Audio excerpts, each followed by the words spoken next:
Tantos años hemos estado a su merced. Por cuatro piedras hemos sido encadenados. Terroristas por tener nuestra forma de ser.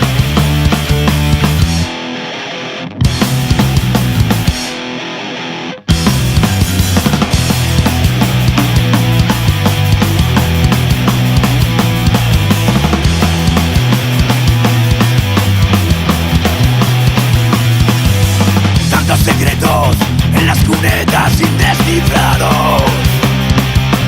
¿Cuántos más cuerpos para alimentar su poder? Y recordar, nosotros no olvidamos. Seguimos vivos, nos daremos ese placer.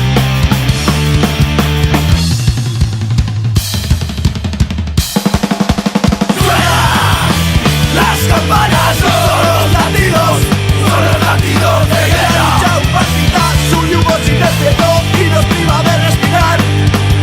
Suena. Las campanas son los latidos de guerra. Descansa, acecha desde las sombras la águila negra.